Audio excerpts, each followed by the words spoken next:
नमस्कार दोस्तों, मूवी मस्ती मैजिक पर आपका बहुत बहुत स्वागत है।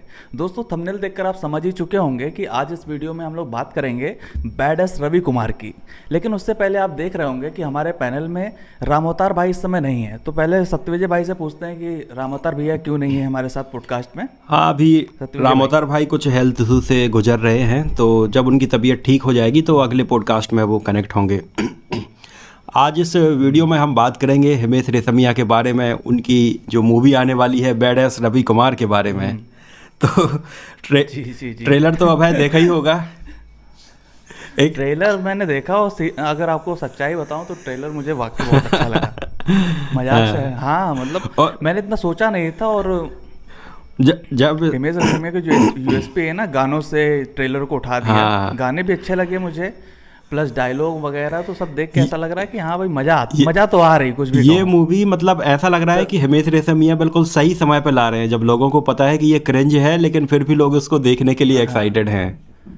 बिल्कुल बिल्कुल बिल्कुल। तो सत्यविजय भाई, कोई डायलॉग हिमेश रेशमिया का आपको समझ में आया हो तो बताइए। एक बहुत सारे डायलॉग हैं। हाँ, तू अगर बिगड़ा है तो मैं बिगड़ों का नवाब हूँ, तू बड़ा होकर बिगड़ा होगा, मैं बचपन से ही खराब हूँ। एक वो डायलॉग नहीं है, तेरे शरीर में जितना खून नहीं होगा उतना मैं एक बार में मौत। इसको लेकर तो बहुत सारा वो बन रहा है कि भाई ये कोई हेल्थ इशू है, मतलब इतना ब्लड उसमें नहीं आना चाहिए, यूरिन में। अच्छा। गजब। हिमेश रेशमिया ने मतलब मूवी को पूरा 80s के टाइप, ट्रेलर में भी जैसा बताया है ना कि ये पूरी 80s टाइप की पिक्चर होने वाली है। तो 80s टाइप की म्यूजिकल फिल्म बिल्कुल वैसे ही होती है। और मुझे तो ट्रेलर में जो पहले ही सीन था हिमेश रेशमिया जब वो कटर वटर चैन सॉ लेके एंट्री करते हैं ना एकदम, और एक खतरनाक लगता है देख के यार। आप देखो, वो पता है उसको, देखो इंसान को बीच से फाड़ दे रहा है। वैसे वो पता है वो मूवी के अंदर का कोई सीन होगा, मूवी के अंदर कोई पिक्चर चलेगी उसका सीन होगा वो, वैसा रियल में तो नहीं होगा। मूवी टीवी दिखा रहे थे उसमें ना। हाँ, टीवी में वो सीन आया था, तो वो उसका सीन होगा वो। लेकिन अच्छा सत्यविजय भाई, आप देखो फिल्म का बस कितना जबरदस्त बन गया। मतलब उसी दिन अक्षय कुमार की मूवी स्काई फोर्स का ट्रेलर आया, ठीक है, शाहिद कपूर की देवा का टीजर आया, और अपने हिमेश भाई का बैड एस रवि कुमार आया। लेकिन ट्विटर पर सबसे ऊपर badass Ravi Kumar trend हो रहा है। बिल्कुल। लाइक्स भी मैंने पर्सनली वीडियो पे क्लिक कर करके देखा कि भाई लाइक्स किसके ज्यादा है। बैड एस रवि कुमार के दुगना लाइक्स थे, बहुत कमेंट्स भी ज्यादा, सब कुछ, मतलब उसको रिस्पॉन्स अच्छा मिल रहा है। अरे अभी ये जब रिलीज होने दो, देखना, मतलब अच्छी खासी जो मूवी रिलीज हो रही है ना, उनसे भी ज्यादा पैसे कमाने वाली है बैड एस रवि कुमार।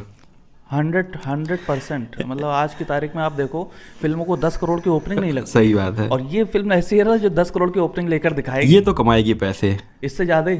हाँ, ये पैसा 100 करोड़ तक जाने वाली है आराम से। मुझे और सत्यविजय भाई पता है, मुझे ये लग रहा है कि जी इस टाइप की, जैसे हिमेश रेशमिया की अगर ये मूवी सक्सेस हो जाती है तो आगे चल के देखना 2-4 मूवी और इसी पैटर्न पे आएंगी। जो एक्सपोज यूनिवर्स लिख के आता है ना उसमें, तो समझ लीजिए ये कंटिन्यू होने वाला है। Expose universe. अच्छा, कल पता है हम क्या सोच रहे थे?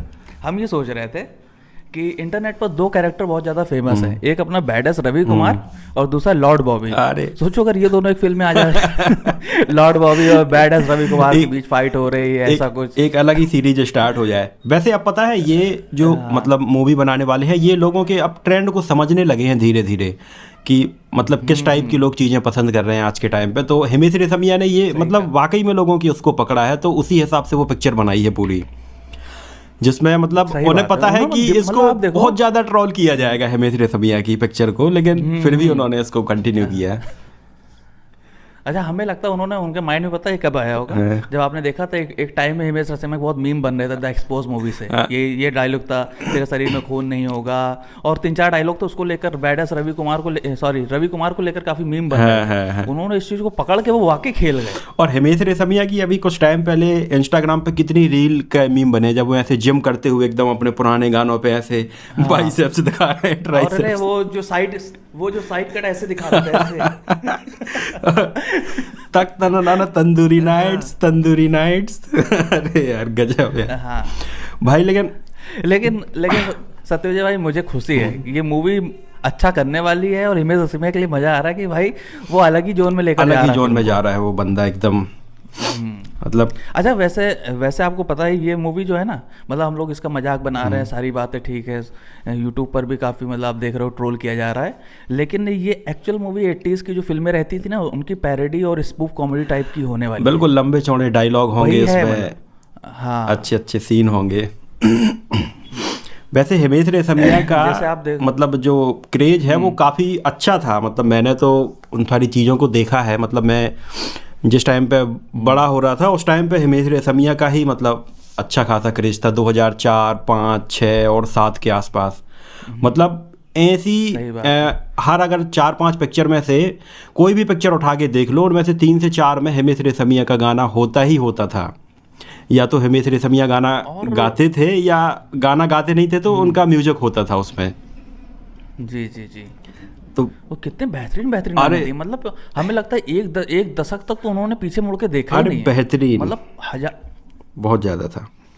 मुझे अच्छे से याद है, एक MP3 वाली पहले आती थी, उसमें 100 से 150 गाने होते थे। देखा पूरा हिमेश रेशमिया की लाइन से सारे गाने, और सारे गाने आप बजा दो, आप ये नहीं कहोगे कोई खाना है। तंदूरी नाइट्स, झूम बरा, मतलब अब बहुत सारे गाने गजब मतलब गजब गाने आए तेरा थे। सुरूर। हम्म, लेगेसी है इस इंसान की। बिल्कुल। मतलब 4 से 5 साल तो सच में मतलब म्यूजिक इंडस्ट्री का एकदम मतलब पूरा रुख बदल दिया था हिमेश रेशमिया ने। मतलब सही बात है। 90s की जो चीज़ें चली आ रही थी या 90s के जो सिंगर थे कुमार सानू, उदित नारायण वगैरह, तो हिमेश रेशमिया ने पूरा ये चेंज कर दिया था आशिक बनाया आपने के बाद में से। 2005 में पिक्चर आई थी और मुझे बहुत अच्छे से याद है जब ये पिक्चर आई थी तो इसके गाने मतलब इतने ज़्यादा पॉपुलर हुए थे कि कई साल तक चलते रहे थे। सोचो ये गाने, आशिक बनाया आपने और कितने सारे गाने थे इस मूवी के। और इसके जी जी। और इससे पहले उनका जो, अच्छा पहले इनका एल्बम सक्सेसफुल हुआ था क्या? आपका शुरू नहीं वाला नहीं, जो ये एल्बम बाद था में आया जिसमें था। ये आशिक बनाया जो मूवी है ये पहले आई थी जिसमें हिमेश रेशमिया के गाने आए थे। अच्छा अच्छा। और आशिक बनाया आपने हाँ। के सबसे लास्ट में अगर याद हो तो इसके एक रीमिक्स गाने में हिमेश रेशमिया डांस करते हुए भी नजर हाँ आए थे नजर वो। आते हैं, हाँ। और हाँ। वो ऐसा पहली बार था जब हिमेश रेशमिया और इमरान हाशमी दोनों एक साथ नजर आए थे स्क्रीन पे। और अच्छा, पहले स्टार्टिंग में सत्यविजय भाई, पहले तो मैं इन दोनों को लेकर कंफ्यूज था कि यार ये अरे भाई भाई है या फिर ये सेम शकल है, कुछ समझ में आ ही नहीं रहा था उस समय काफी छोटे भी थे। अरे तो तुम पता क्या, नहीं पूरी कि यार दुनिया ये कंफ्यूज थी। मतलब मैं सच में मैं खुद कंफ्यूज था कि यार ये हिमेश रेशमिया है, इमरान हाशमी है। बड़ा टाइम लगा है मतलब दोनों को सेपरेट करने में कि हाँ ये इमरान हाशमी है, ये हिमेश रेशमिया है। अच्छा, दोनों की आइकॉनिक जोड़ी भी रही है, अरे काफी लंबे समय से साथ में गाने नहीं करे ना। हाँ, सबसे अच्छी चीज़ एक तो ये थी कि जो इमरान हाशमी है उन्होंने भी मतलब जो गाने का जो लिपसिंग वगैरह करने का जो है वो उसको बड़ी अच्छे से पकड़ा था। मतलब बिल्कुल ऐसा लगता हाँ, था बात कि सही वो है ही गा रहे हैं, इमरान हाशमी गा रहे हैं उसको। तो हाँ। गजब था उस टाइम पे। इसके बाद और अच्छा, अक्सर मूवी आई बोलिए थी, बोलिए। अक्सर में झलक दिखला जा गाना था। और एक बार आजा और आजा, कितना क्रेज था उस भूत आ टाइम जाते थे पे। उसमें, उस गाने में तो वही गाने है। भूत आ जाते थे। राजस्थान में मतलब सच में टीवी पे न्यूज ऐसी आती थी कि राजस्थान में कई लोग बोलते थे कि इस गाने को बजाओ तो रात में भूत आ जाते हैं सुनने के लिए। और 3-4 न्यूज चैनल वालों ने इसको कवर भी किया था उस टाइम पे। आज भी यूट्यूब पे उनका शायद ये न्यूज मिल जाएगी इस बारे में। अच्छा तो अच्छा अच्छा। मतलब इतना ज़्यादा क्रेज था उस टाइम पे हिमेश रेशमिया का। एक नहीं, बढ़िया है। बाइक आई थी एक उस टाइम पे, और मेरे यहाँ भी नई नई बाइक आई थी बजाज प्लेटिना के नाम से। तो हाँ हाँ, प्लेटिना। हाँ, उस मतलब बाइक वालों ने इस गाने को प्रमोशन के तौर पे यूज किया था, झलक दिखला जा, एक बार आजा आजा, और वो बाइक का ऐड शुरू होता है उसमें। मतलब गजब। धुंधला धुंधला हमको ये थोड़ा बहुत याद है, हाँ। ये वाला ऐड। नहीं, मेरे यहाँ तो क्या है कि बाइक ही खरीदी थी हम लोगों ने, तो मुझे और अच्छे से याद है। अच्छा प्लेटिना अच्छा। बाइक खरीदी थी हम लोगों ने उस टाइम पे। वैसे गाने मतलब बढ़िया है। आज भी मतलब कभी कभी मेरा मन होता है मतलब म्यूजिक सुनने का, तो हिमेश रेशमिया की प्लेलिस्ट चालू कर देता अरे हूँ। वो हिमेश रेशमिया का मतलब एकदम पीक था, समझ लो 4 साल तो हिमेश रेशमिया इतने मतलब इतनी ऊंचाई पे चले गए थे कि बहुत दूर चले गए थे हिमेश रेशमिया। इतने सारे विदेश में जाके इतने सारे कॉन्सर्ट करना और इतने म्यूजिकल शो, मतलब हर जगह हिमेश रेशमिया एकदम छा गए थे उस टाइम पे। लेकिन आगे चल के हुआ ये कि एक्टिंग का कीड़ा हो गया उन्हें कि भाई एक्टिंग करनी है, अब हीरो भी बनना है। तो वहीं से हिमेश रेशमिया का मुझे लगता है एक डाउनफॉल शुरू होना स्टार्ट हो गया था फिर। अच्छा, बीच बीच में हिमेश रेशमिया की जो मूवी आई, जैसे 1-2 साल के गैप में, अभी पिछले साल का भी आप देखो या उससे पहले के देखो, तो हिमेश रेशमिया की जो मूवी है तो गाने अभी भी थोड़ा वर्क कर जाते हैं। और आप देखना ये जो मूवी आ रही है बैडस रवि कुमार, इसके गाने भी चलेंगे, गाने चलेंगे इसके।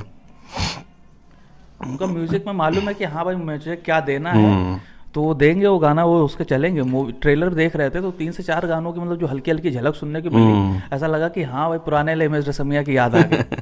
और लोग देखेंगे, एक तो नॉस्टैल्जिया के लिए भी लोग मतलब उनको पसंद करेंगे। तो वैसे तो 2007 में फिर इनका डेब्यू हुआ था आपका सुरूर से। इन्होंने क्या किया था कि एकदम स्टार्टिंग से अगर बात करें तो इनकी ये मतलब गुजराती इनका ओरिजिन था, और इनके जो पिता थे विपिन रेशमिया, वो एक प्रोड्यूसर थे। गुजराती कई शो, टीवी शो, इस टाइप की छोटी छोटी चीज़ें उन्होंने प्रोड्यूस की थी। तो उस टाइम पे हुआ ये 1995-96 के आसपास, विपिन रेशमिया एक सलमान खान के साथ में फिल्में प्रोड्यूस करने का प्लान कर रहे थे उस टाइम पे। तो सलमान खान से मुलाकात हुई, सलमान खान भी गुजरात में इनके घर पे मिलने के लिए गए। तो फाइनली हुआ ये कि मूवी तो उस टाइम पे नहीं बन पाई, लेकिन हिमेश रेशमिया के गाने ज़रूर सलमान खान ने सुने उस टाइम पे। हिमेश रेशमिया ने अपने गाने सुनाए कि ये भाई गाने हमने कंपोज़ किए हैं, तो सलमान खान को ये बहुत पसंद आए। तो सलमान खान ने उसी टाइम पे उन्हें ये ऑफ़र दे दिया था कि तुम मुंबई आओ और मेरी फ़िल्म के लिए मतलब गाने बिल्कुल कंपोज़ करना है तुम्हें। उस टाइम पे लगभग 20-21 साल हिमेश रेशमिया की एज थी, और 1995 में तो उनकी शादी हो गई थी कोमल रेशमिया से। 21 साल की एज में उनकी शादी हो गई थी। फिर बाद में जब वो मुंबई आए तो सलमान खान की उस टाइम पे मूवी बन रही थी, प्यार किया तो डरना क्या, 1998 में। हाँ, होम प्रोडक्शन की मूवी थी, सोहेल खान उसको डायरेक्ट कर रहे थे, सलमान खान, अरबाज खान, सब लोग थे उसमें। तो वो पहली मूवी थी जब सलमान खान ने हिमेश रेशमिया को इसमें 2 गाने कंपोज करने का मौका दिया था।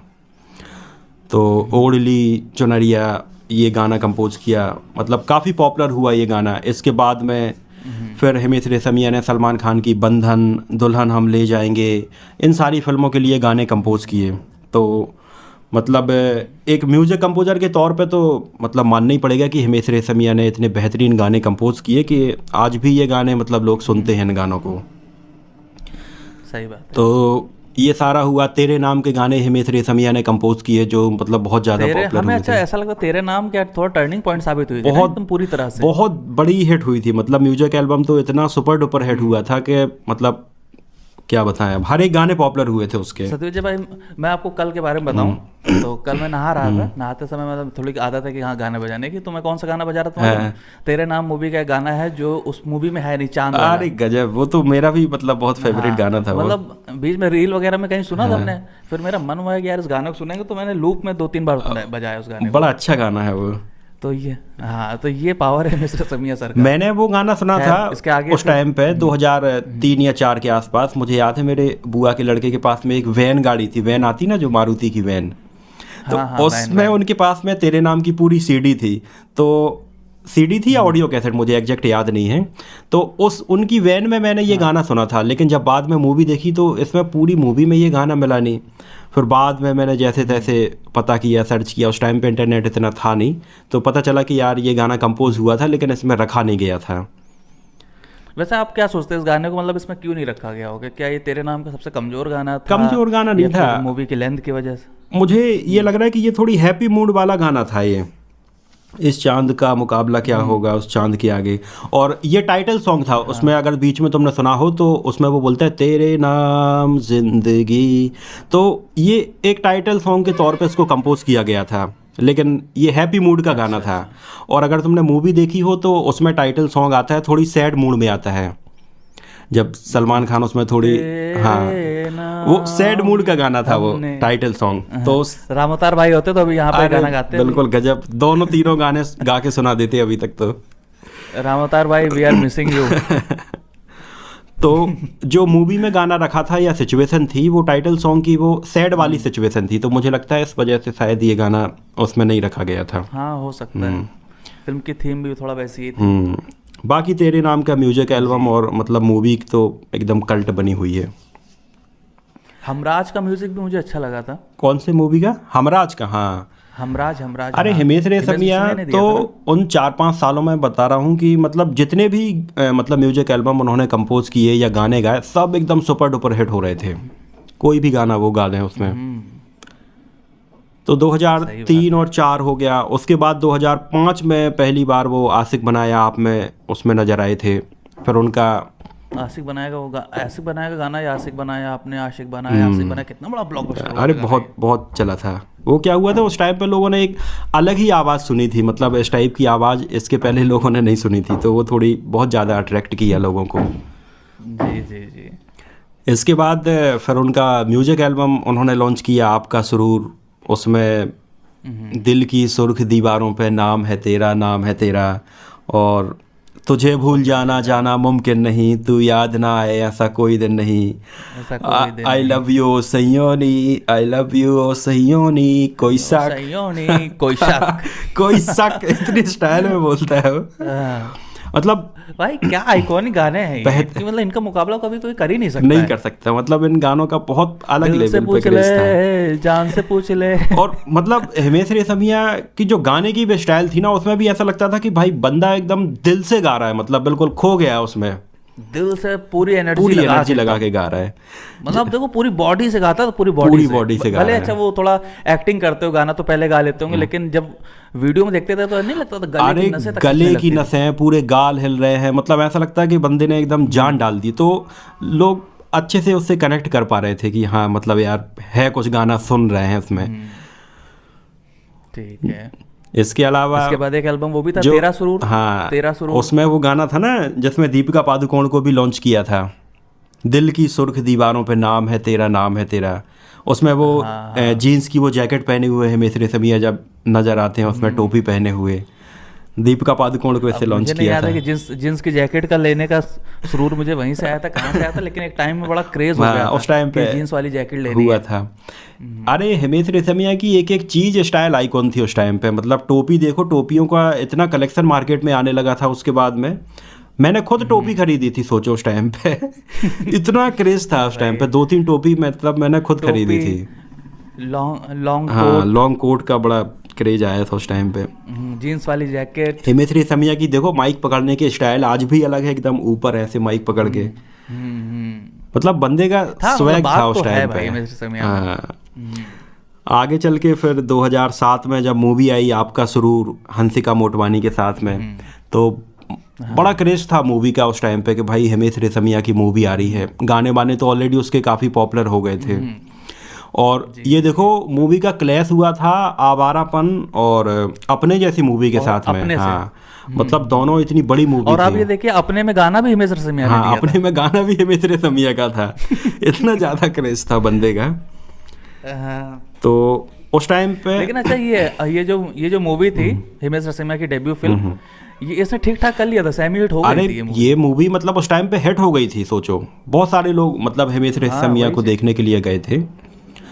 लेकिन इसके बाद फिर हिमेश रेशमिया ने क्या किया कि उन्हें पता नहीं कहाँ से ऐसा किसी ने उन्हें सलाह दी या जो हुआ, उन्हें विग लगाने का चस्का चढ़ गया कि भाई टोपी वोपी हटाओ, बालों की विग लगाओ। तो क्या इनको पास सच में बाल नहीं थे इस वजह से टोपी लगाते थे? हाँ टोपी लगाते थे, बाल नहीं थे। ये तो एक पुराने इंटरव्यू में उन्होंने खुद बताया भी है हिमेश रेशमिया ने कि भाई उस टाइम पे बाल नहीं थे, तो अब बंदा क्या करे, टोपी एक ऑप्शन रह जाता है। अच्छा हमें ऐसा लगता टोपी उनके लिए लकी थी, इसका मतलब टोपी लगी थी उनके लिए, नहीं मालूम था ज़्यादा। टोपी उनके लिए बहुत ज़्यादा ही लगी थी। जैसे ही उन्होंने टोपी उतारी 2008 के आसपास, तो वैसे ही हिमेश रेशमिया का करियर एकदम पूरी तरह से डाउन चला गया एकदम ही।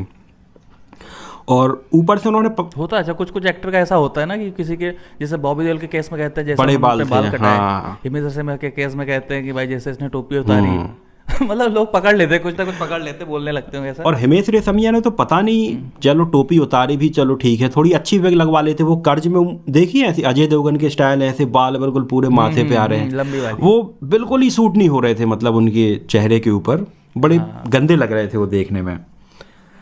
तो कर्ज मूवी आई उस टाइम पे उनकी उर्मिला मातोंडकर के साथ में। सत्यजीत बताएं जब ये कर्ज मूवी आई थी तो मैं स्पेशली गया था 20 रुपए की इसकी कैसेट लेके, 2 पार्ट में कैसेट आई थी, और दिवाली के सफाई के बीच में लगा के इस मूवी को मैं देख रहा था। बड़ा जब ये मूवी आई थी मुझे इस फिल्म का बहुत क्रेज था, बहुत इंतजार था। वो जो गाने तंदूरी नाइट्स बढ़िया था। लेकिन मूवी नहीं मूवी पिट गई पूरी तरह से। पिट गई बुरी तरह से। मुझे लगता है इसमें भी अगर वो टोपी ओपी लगा के आते तो क्या है, लोगों की आंखों में बस गई थी हिमेश रेशमिया की वो स्टाइल। तो शायद लोग उनको टोपी हटा के वो देख नहीं पा रहे थे, एक्सेप्ट नहीं कर पा रहे थे कि भाई ये वही हिमेश है जिसको मतलब हम इतना सुनते हैं, इतना पसंद किया हमने।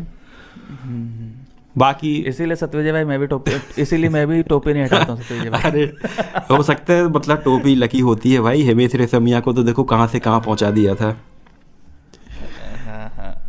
इसके बाद फिर उनकी कई मूवी आई, रेडियो मूवी आई एक, वो फ्लॉप हो गई। रेडियो दमादम करके एक मूवी आई वो फ्लॉप हो गई। हाँ, इसका तो क्लैश किया था उन्होंने, दिवाली पर क्लैश किया था। हाँ, बड़ी मूवीज के साथ। तो बस अक्षय कुमार के साथ उनकी मूवी आई थी खिलाड़ी 786 में थे। वैसे उसमें मुझे उनका रोल अच्छा लगा था, खिलाड़ी 786 में। हाँ, अच्छा लगा था। मतलब अच्छा कॉमेडी रोल किया था हिमेश रेशमिया ने, तो उसमें अच्छा लगा था। बाकी मुझे मूवी उतनी पसंद नहीं आई थी। न कर जाए, एक कजरारे करके मूवी आई थी उनकी। हाँ, तो अरे उसमें रब्बा लक बरसा जो गाना था वो मुझे बहुत ज्यादा अच्छा लगा। रब्बा लक बरसा मूवी भले नहीं चली थी लेकिन हाँ, रेगिस्तान में चला करते हैं हिमेश रेशमिया। सुना है। रब्बा लक बरसा। हिमेश रेशमिया के गाने जरूर चले हैं। बहुत डिले हो गई थी मूवी नहीं चल पाई थी। थी। ये मूवी बहुत डिले हो गई थी, इस वजह से शायद नहीं चल पाई थी। गाने इसके बहुत चले थे। अरे उस टाइम पे हुआ ये था कि टी सीरीज के साथ में 3 फिल्मों का बॉन्ड हो गया था हिमेश रेशमिया का। तो अच्छा, 2 फिल्में तो टी सीरीज वालों ने बनाई हिमेश रेशमिया के साथ में इनके क्रेज को देखते हुए। तीसरी में उन्होंने हाथ खड़े कर दिया कि भाई अब नहीं बनाना है। भाई हमसे नहीं हो पाएगा। मतलब हिमेश रेशमिया के लिए आज भी लोग ये बोलते हैं कि भाई एक बंदे ने सोचो जहाँ इतनी सक्सेस देखी, वहीं उस बंदे ने 2010, 11, 12 के आसपास इतना फेलियर देखा कि मतलब सोचो एकदम ही डाउन हो गया था करियर, पूरा गायब ही हो गया था हिमेश रेशमिया। अच्छा सत्यजीत भाई, एक कहावत है, लोग कहते नहीं है कि अगर आप जो मतलब एकदम कामयाबी के शिखर पर पहुंच जाओगे तो लाजमी है आप नीचे तो आओगे। हाँ। और एक चीज और है कि इसके बाद इनकी मतलब उस चीज को मेंटेन कर पाना सबके बस की बात नहीं होती है। जैसे लोगों को सक्सेस मिल जाती है तो, लेकिन उसको लंबे समय तक बरकरार करना बहुत कम लोग कर पाते हैं कि उसको मेंटेन करके 10, 20, 15 साल तक भी ले जाते हैं। जी सही बात है। इसके बाद फिर हिमेश रेशमिया अपने द एक्सपोज में दिखते हैं या इससे पहले कोई 1-2 मूवी छूट रही है हम लोगों से? इसके बाद वो ऐसी छोटी मोटी ये खिलाड़ी 786 में नजर आए थे। फिर एक्सपोज ही में थोड़ी ज़्यादा उनको नोटिस किया गया था जब वो रवि कुमार के उसमें आए थे। हाँ, अच्छा एक्सपोज भी चल गई थी। अरे मूवी चली थी, मेरे छोटे भाई लोग देखने के लिए गए थे उसको, थिएटर में देखा था। हाँ। और आके तारीफ करते हुए आए थे कि अरे बड़ी मतलब मस्त मूवी है। चल गई थी एक्सपोज में। अनंत महादेवन ने उनको डायरेक्ट किया था फिल्म को, शायद ऐसा कुछ था। अनंत, अब डायरेक्टर का नाम मुझे पता नहीं है किसने किया था। अनंत महादेवन उसमें नजर तो आए थे एक सीन में। हाँ, नहीं वही उन्होंने ही डायरेक्ट। अच्छा, हो सकता है उन्होंने डायरेक्ट किया हो। हाँ। फिर हिमेश भाई को मिलता है अपना पावरफुल किरदार बैड एस रवि कुमार। इस दौरान अभी एक चीज और हुई, हिमेश रेशमिया का डिवोर्स भी हुआ 2017 के 16 में डिवोर्स हो गया था शायद उनका कोमल रेशमिया से। और अच्छा। हुआ ये कि मतलब कोमल की ही एक फ्रेंड थी सोनिया, तो उनके साथ में मतलब उनका लव अफेयर स्टार्ट हो गया और 2017 में फिर उनसे शादी भी हो गई थी सोनिया से। Naughty boy Himesh Reshammiya. तो 2017 में उनकी सोनिया से शादी हुई और अभी भी देखा होगा इंस्टाग्राम रील में कई जगह पे वो दोनों साथ में नजर आते हैं जीएमएम करते हुए। फिर काफ़ी गाने वाने भी आए बीच में, लेकिन फिर फाइनली आई badass Ravi Kumar. Badass Ravi Kumar जो बॉक्स ऑफिस पर लगाने वाला है आग। बिल्कुल, मतलब बॉक्स ऑफिस पे आग लगने वाली है। सत्यविजय भाई, जिन तूफानों में आप कपड़े सुखाते हो, क्या डायलॉग था ये? भूल गया। जिन तूफानों में लोगों के झोपड़े उड़ जाते हैं, उन तूफानों में हम अपने कच्चे छुकाते हैं। भाई डायलॉग जिसने भी लिखा है ना वो बहुत जबरदस्त है यार। मॉन्टी करके कोई मैंने देखा था, लिखा था डायलॉग राइटर मॉन्टी करके कुछ। मॉन्टी भाई ने जबरदस्त आग लगा दी बॉक्स ऑफिस पर। मतलब लोगों को अच्छे लगते हैं डायलॉग, और लोग देखो कितना मतलब इनके बारे में चर्चा कर रहे हैं डायलॉग के बारे में। सत्यविजय भाई मुजरिमों को जो सजा दे वो सरकार, मुजरिमों को जो उड़ा दे रवि कुमार। रवि कुमार। बंदे ने सब कुछ कर लिया, केजीएफ जैसी वो बड़ी सी वो स्टैंड गन चला ली, मतलब कुछ छोड़ा नहीं उसने। ये जो रह गया। बताओ तुमको चाहिए क्या, कह रहा तुम्हें क्या चाहिए, अच्छे गाने चाहिए मैं दे रहा हूँ, एक्शन चाहिए मैं दे रहा हूँ, कॉमेडी चाहिए मैं दे रहा हूँ, हंसना है आओ पिक्चर में आओ, तुमको पैसा वसूल दे रहा हूँ, लॉजिक ऑप्शनल है, आओ पिक्चर देखने। ऑल इन वन, मतलब सब कुछ हिमेश रेशमिया कर रहा है उसमें भाई। अच्छा सत्यवीर जी, पता है ये जो हिमेश रेशमिया ने जॉनर को पकड़ा है, पैरोडी या स्पूफ कॉमेडी, इस पर बॉलीवुड में ठीक ठाक फिल्में बनी है। आपको याद होगा सोनू सूद की एक मूवी आई थी ढूंढते रह जाओगे, है ना? वो भी पैरोडी मूवी थी। इसके अलावा 2007 या 2008 के पास धूम की पैरोडी आई थी जिसका नाम था घूम। पैरोडी मूवी का भी मतलब एक अलग ही कल्चर रहा है और लोगों ने इनको काफी पसंद भी किया है। मुझे याद है सेट मैक्स पे आती थी इस टाइप की, मतलब प्रॉपर पैरोडी मूवी बनाई जाती थी 20-25 मिनट या 30 मिनट की, और लोग उनको देखते भी थे। मैंने खुद मतलब ऐसी कई मूवी देखी हैं। तो सही बात है।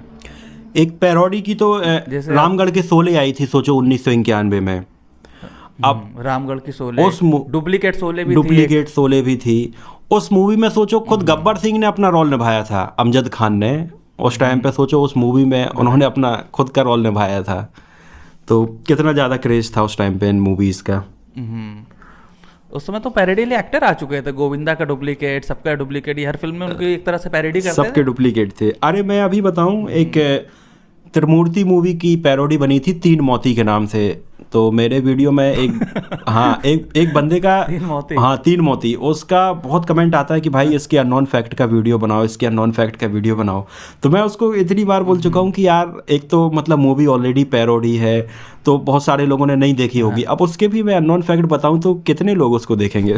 लेकिन हर वीडियो में उस बंदे का कमेंट आता है अब।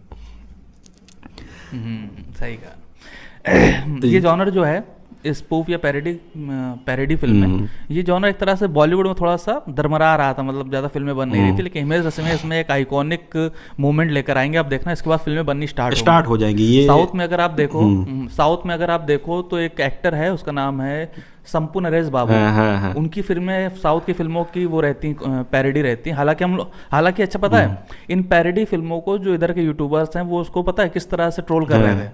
वो बताया उसको सीरियस फिल्म समझ के उसको ट्रोल कर रहे थे, लेकिन वो एक्चुअल में पैरोडी फिल्में थी। जैसे वो संपूर्ण नरेश बाबू ऐसा केला छीलते हैं और केला पेट में वही सीन मुझे याद है। हाँ। तो वो उस तरह वो एक्चुअली पैरोडी फिल्म है। इसी तरह तमिल में एक एक्टर है शिवा, उसकी काफी उनकी फिल्में जो आती हैं वो सब पैरोडी रहती हैं। तो मतलब तमिल में और कन्नड़ा इंडस्ट्री में तो काफी बनी। और बाकी अब हिमेश भाई अपना बॉलीवुड में भी अब लेकर आ रहे हैं बैडएस। बिल्कुल, इसके बाद देखना मतलब लोग डेडिकेटेड पैरोडी मूवी बनाएंगे कि भाई आओ मीमर आओ, रोस्टर आओ, इसको रोस्ट करो। और आजकल कल्चर ही वही है, जो मूवी जिस बारे में जितनी चर्चा हो जाएगी उस मूवी के बारे में, उसके चलने के उतने ही चांस हो जाते हैं। जी। और हिमेश भाई अपने इस मूवी को काफी आगे लेकर जाएंगे। बिल्कुल, मतलब इसके पार्ट्स आएंगे। बिल्कुल, एक नए जॉनर का सोचो शुभारंभ होने वाला है। और मैं तो भाई देखने वाला हूँ। मैं तो ये सोच रहा हूँ सत्यवीर भाई, मैं ये सोच रहा हूँ कि हमारा वीडियो हिमेश भाई कहीं से देखें और वो आगे जब बैडएस रवि कुमार का कोई मूवी पार्ट लेकर आए ना, तो विलन में लेके आए लॉर्ड बॉबी, और फिर बस जो बनेगा ना badass Ravi Kumar versus lord Bobby को भी एकदम वही अंदाज दे दीजिए बैडएस रवि कुमार वाला, तोपे उड़ रही, मिसाइलें उड़ रही, डायलॉग बाजी हो रही है। अरे ये देखो, ये मूवी मतलब अगर चल जाएगी तो भाई ये यूनिवर्स कंटिन्यू होने ही वाला है। फिर इसको मतलब इसका अगला पार्ट भी आएगा फिर तो। सही कहा। तो सत्यविजय भाई लगभग बहुत सारी बातें हो गई बैडएस रवि कुमार पर, तो इस वीडियो का आप अंत कर दीजिए। तो ये था हिमेश रेशमिया पे हमारा स्पेशल वीडियो। मैं मतलब हम दोनों ही हिमेश रेशमिया के बहुत बड़े फ़ैन हैं, 2004, 5, 6, 7 के आसपास उनके गानों के बहुत फ़ैन हैं। तो बैडएस रवि कुमार को लेके भी हम अब काफ़ी एक्साइटेड हैं एक अलग रूप में हिमेश रेशमिया को देखने के लिए। तो इस वीडियो में इतना ही। आपका बैडएस रवि कुमार के बारे में क्या कहना है, हमें कमेंट सेक्शन में अपनी राय ज़रूर बताना। तो मिलते हैं अगले वीडियो में किसी नई फिल्म के साथ में, किसी नए एक्टर के बारे में डिस्कस करते हुए। तब तक के लिए नमस्कार।